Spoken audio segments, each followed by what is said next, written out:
Srikrishna College for Healthcare and Media Studies. VWalk Medical Lab Nursing Diploma Paramedical കോഴ്സുകളിലേക്ക് admission ആരംഭിച്ചിരിക്കുന്നു. മികച്ച ആശുപത്രികളിലും ഫാർമസികളിലും പരിശീലനം. ദാരിദ്ര്യരേഖയ്ക്ക് താഴെയുള്ളവർക്ക് പ്രത്യേകാനുകൂല്യങ്ങൾ. കൂടാതെ ഓൺലൈൻ ക്ലാസുകളും ഇവിടെ ലഭ്യമാണ്. 9800 വനിതകൾക്ക് ജോലി നേടിക്കൊടുത്ത വടക്കാഞ്ചേരിയിലെ 28 വർഷത്തെ പാരമ്പര്യമുള്ള അംഗീകൃത സ്ഥാപനം. +2 തോറ്റവർക്കും ജയിച്ചവർക്കും പ്രവേശനം. Sreekrishna college for health care and media studies. Ottupara bypass junction, Arabian മെഡിക്കൽസിന് സമീപം, അറേബ്യൻ മുകളിൽ.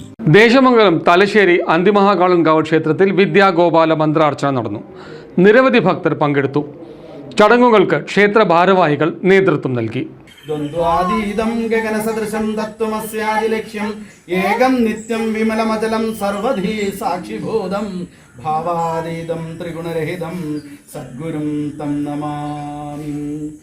ഓം ശിവം ശിവകരം ശാന്തം ശിവാത്മാനം ശിവോത്തമം ശിവമാർഗപ്രണേതാരം നതോസ്മി സദാ ശിവം. വന്ദേ ശംഭുമാപതിം സുരഗുരും വന്ദേ ജഗത്കാരണം. ദേശമംഗലം തലശ്ശേരി അന്തിമഹാകാളൻകാവ് ക്ഷേത്രത്തിൽ വിദ്യാഗോപാല മന്ത്രാർച്ചന നടന്നു. ക്ഷേത്ര മേൽശാന്തി ദാമോദരൻ തിരുമേനിയുടെ കാർമ്മികത്വത്തിലാണ് ചടങ്ങുകൾ നടന്നത്. പ്രേമൻ കളരിക്കൽ ദേശമംഗലം ആലാപനവും പുഷ്പാർച്ചനയും നടത്തി. ചടങ്ങുകൾക്ക് ക്ഷേത്രം രക്ഷാധികാരി സോമനാഥൻ നീണ്ടൂർ, ക്ഷേത്രം പ്രസിഡന്റ് കെ തുളസീധരൻ, ക്ഷേത്രം സെക്രട്ടറി കെ അനൂപ്, ക്ഷേത്രം ട്രഷറർ വിദ്യാമണികണ്ഠൻ എന്നിവർ നേതൃത്വം നൽകി. നിരവധി ഭക്തർ ചടങ്ങിൽ പങ്കെടുത്തു. പൂജയോടനുബന്ധിച്ച് ഭക്തർക്ക് ക്ഷേത്ര ഭാരവാഹികൾ പ്രഭാത ഭക്ഷണവും ഒരുക്കിയിരുന്നു. News desk CCV.